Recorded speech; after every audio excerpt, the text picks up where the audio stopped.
Hello दोस्तों, आप सभी लोग का स्वागत है आपके मिशन करियर अकेडमी में। तो आज हमारा प्रैक्टिस सेट नंबर 4 होने जा रहा है और ये प्रकाशित किया गया चैंपियन पब्लिकेशन बाय गगन सर के द्वारा। और ये उत्तर प्रदेश कांस्टेबल के लिए हम प्रैक्टिस सेट देख रहे हैं। 1 से 3 तक हो चुका है, तो अब जाके हमारे प्लेलिस्ट में चेक कर सकते हैं। और हाँ, आरडब्ल्यूए और एग्जाम्पल इन दोनों का भी प्रैक्टिस सेट मैं अपने प्लेलिस्ट में करवा चुकी हूँ, तो आप जाके विजिट कर सकते हैं। अगर आप इससे संबंधित या फिर आरडब्ल्यूए एग्जाम्पल या फिर चैंपियन पब्लिकेशन का प्रैक्टिस सेट चाहते हैं, प्लीज का फ्री ऑफ कॉस्ट, आपको 1 भी रुपया नहीं लगेगा, तो आप हमारे टेलीग्राम से ज्वाइन कर सकते हैं, जिसका लिंक हमारे डिस्क्रिप्शन के साथ साथ यहाँ पे स्कैनर शो हो रहा है। इसे आप स्कैन करके गूगल स्कैनर से आप डायरेक्ट टेलीग्राम पे ज्वाइन कर सकते हैं, या फिर टेलीग्राम पे सर्च करिए मिशन करियर अकेडमी, हमारा ये लोगो दिखेगा, तो इसे ज्वाइन कर लीजिएगा। वहां से आपको फ्री ऑफ कॉस्ट में पीडीएफ प्रोवाइड हो जाएगा। चलिए देर नहीं करते हैं, प्रश्न हमारा देखिए, पहला अनुच्छेद को पढ़ करके, यानी कि गद्यांश के क्वेश्चन को पढ़ करके आंसर आपको यहाँ पे बताना है। तो चलिए सबसे पहले हमारे यहाँ पे क्या प्रश्न दिया है देख लेते हैं एक बार कि प्रश्न हमारा क्या कह रहा है। तो देखिए गद्यांश को पढ़ लीजिएगा, डायरेक्ट प्रश्न की तरफ बढ़ते हैं। क्वेश्चन दिया है कि वैज्ञानिक सोच का मुख्य आधार क्या है, तो इसका मुख्य आधार पूछ रहा है। तो वैज्ञानिक सोच का मुख्य आधार होता है तर्क और प्रमाण। तर्क पे क्या करते हैं, प्रमाण को सिद्ध करते हैं, हम लोग बताते हैं। अगला एक लेखक के अनुसार वैज्ञानिक दृष्टिकोण क्यों आवश्यक है, तो ये आवश्यक इसलिए क्योंकि ताकि नागरिक अंधविश्वास से बचे। ठीक है, नेक्स्ट है कि वैज्ञानिक सोच को बढ़ावा देने की जिम्मेदारी किसकी होती है, तो ये जिम्मेदारी होती है शिक्षा प्रणाली की। अगला है कि वैज्ञानिक सोच का मतलब क्या है, तो वैज्ञानिक सोच का मतलब होता है कि तर्क और परीक्षण के आधार पर सोच को क्या करना, विकसित करना। अगला लेखक के अनुसार भारत में वैज्ञानिक सोच में बाधा क्या है, तो वैज्ञानिक सोच में बाधा है अंधविश्वास और पाखंड का, ठीक है, होना। अगला क्वेश्चन है कि भाषा का सार्थम लघुत्तम इकाई किसे मानते हैं, भाषा का सबसे छोटी इकाई हम किसे मानते हैं, ध्यान रखिएगा क्या होता है, तो वर्ड होता है। अगला है कि त्रिवेणी शब्द में त्र की किसके योग से बना है, तो ये बना है, ध्यान रखिएगा त और र से। अगला है शीतोष्ण किस समास का उदाहरण, ध्यान रखिएगा शीतोष्ण ये द्वंद्व समास का उदाहरण है। अगला जब कर्ता स्वयं कार्य न करता हो तो वाक्य में किस वाच्य में आता है, तो वाक्य हमारा ऐसा वाक्य अकर्तरी वाक्य में आता है। अगला मैं अभी तक वहीं पर हूँ, इस वाक्य में कौन सा काल है, तो इस वाक्य में ध्यान रखिएगा मैं अभी तक वहीं पर हूँ, वर्तमान पूरे काल में। ठीक है, अगला क्वेश्चन है खाया हुआ भोजन, इस वाक्य में खाया हुआ क्या है, तो खाया हुआ हमारा ये कृदंत का उदाहरण है। ओके, देखिए अगला क्वेश्चन क्या है। अगला क्वेश्चन है, देखिए अगला आगे क्वेश्चन दिया है कि वह पढ़ता है ताकि सफल हो जाए, इसमें प्रयोजन सूचक शब्द कौन सा है, यानी कि इसमें प्रयोजन सूचक शब्द हमारा क्यों की हो जाएगा। ठीक है, ऑप्शन नंबर सी हमारा इसमें राइट आंसर हो जाएगा। ओके, अगला है कि घृणा आश्चर्य हर्ष और भय आदि भावों को व्यक्त करने वाले शब्दों के साथ किस चिन्ह का प्रयोग करते हैं, तो विषम बोधक चिन्ह के साथ प्रयोग करते हैं। ऑप्शन बड़ी करेक्ट आंसर हो जाएगा। ओके, आइए अगले प्रश्न की तरफ बढ़ते हैं। अगला है कि पढ़कर वह चला गया, वाक्य में पढ़कर क्या दर्शाता है, तो वाक्य में पढ़कर ये हमारा ध्यान रखिएगा क्रिया को दर्शाता है। अगला लड़की खाना खा रही है, इसमें क्रिया के किस लिंग का प्रयोग हुआ है, तो क्रिया के इसमें लिंग का, क्रिया के लिंग का प्रयोग नहीं हुआ है। ठीक है, अगला है कि एक सद विप्रा बहुधा वर्धिती का क्या अभिप्राय है, तो इसका अभिप्राय होता है एक है जो अनेक रूपों में होता है। अगला क्वेश्चन है कि कर्मवाच्य वाक्य में मुख्य क्या होता है, ध्यान रखिएगा ये वाक्य में कर्मवाच्य हमारा कर्म का कार्य करता है। अगला शब्द निर्माण में किन दो घटकों की भूमिका होती है, तो जब भी हम शब्द निर्माण करते हैं तो इनमें प्रकृति और प्रत्यय का प्रयोग होता है। अगला है कि उधम मचाना मुहावरे का अर्थ क्या होता है, तो उसका मतलब क्या होता है, उपद्रव करना। लोग बोलते हैं बच्चे को कि तुम बहुत उधम मचा रहे हो, ठीक है, यानी कि तुम बहुत ज्यादा उपद्रव कर रहे हो, बदमाशी कर रहे हो, मस्ती कर रहे हो। ठीक है, ऑप्शन नंबर बी करेक्ट हो जाएगा। अगला नीलकंठ किस समास का उदाहरण है, ध्यान रखिएगा नीलकंठ ये हमारा होता है बहुव्रीहि का समास, यानी कि एक ऐसा समास विग्रह जब करेंगे तो उसमें कोई पहला मतलब कि तीसरा ही उसका पद प्रधान आ जाए, यानी कि नीला है जिसका कंठ, तो किसका, तो भगवान का, तो बहुव्रीहि समास हुआ है। किस भगवान का, ये आप हमें कमेंट में आंसर जरूर दीजिएगा। अगला है कि हर्षित किस प्रकार का शब्द है, ध्यान रखिएगा हर्षित ये हमारा क्रिया रूप होता है। ऑप्शन नंबर इसमें ध्यान रखिएगा करेक्ट रहेगा। अगला है पीपर पात सरिस्वन डोला में पीपर पात क्या है, ध्यान रखिएगा पीपर पात ये हमारा उपमान हो जाएगा। ओके, अगला है कि हिंदी शब्दकोश में छ का क्रम किस वर्ण के बाद आता है, तो छ का क्रम ध्यान रखिएगा हिंदी वर्णमाला में त्र के बाद आता है। अगला है कि टेढ़ी खीर मुहावरे का अर्थ क्या होता है, तो टेढ़ी खीर होना मुहावरे का अर्थ होता है खर्चीला कार्य।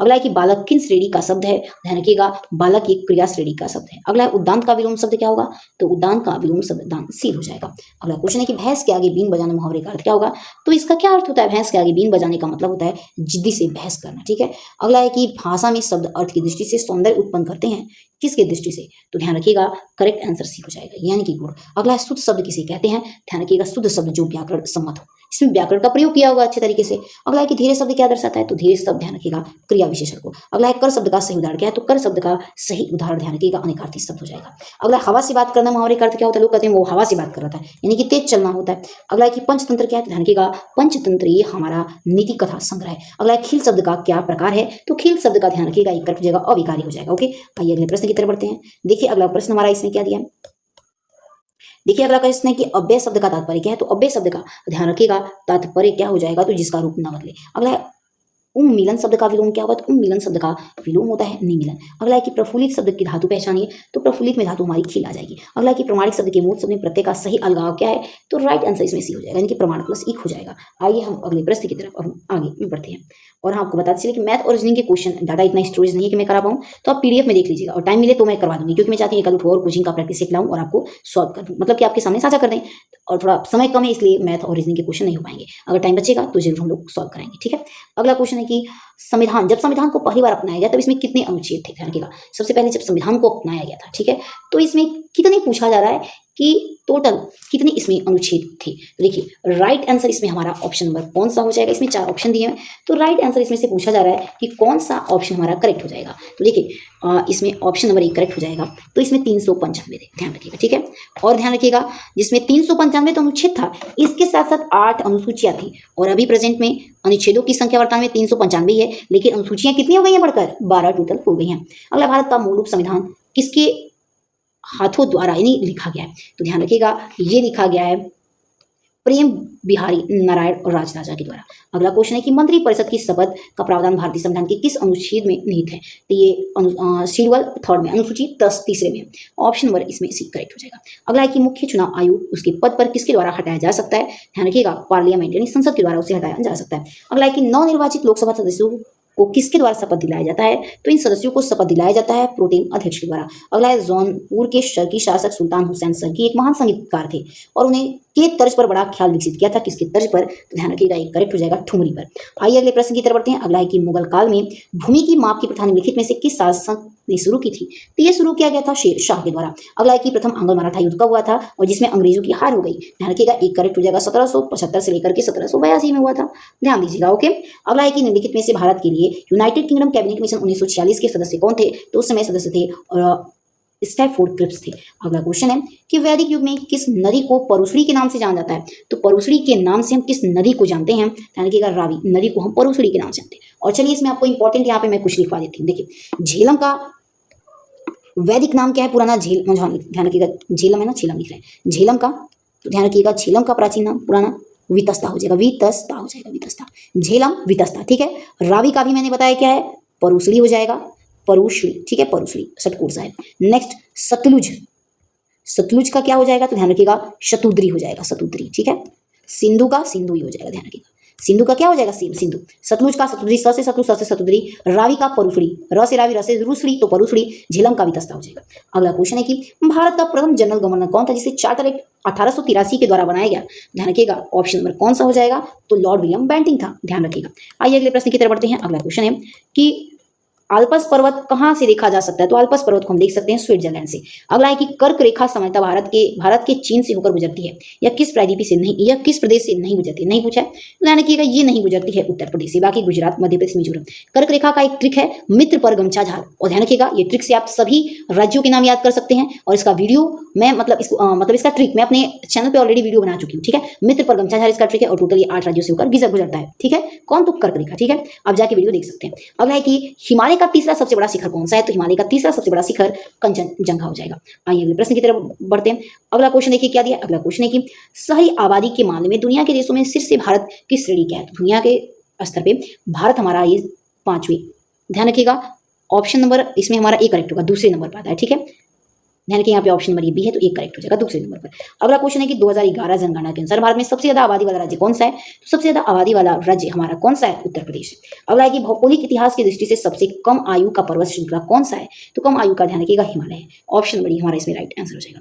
आइए अगले प्रश्न की तरफ बढ़ते हैं। भारत श्रीलंका को कौन सा जलमंडल या फिर खाड़ी अलग करता है? तो ध्यान रखिएगा पाक जलमंडल, भारत और पाकिस्तान को अलग करने वाला क्या है? जलमंडल मध्य है। अगला वायुमंडल में सर्वाधिक मात्रा में पाई जाने वाली गैस कौन सी है? तो कौन सी है? नाइट्रोजन।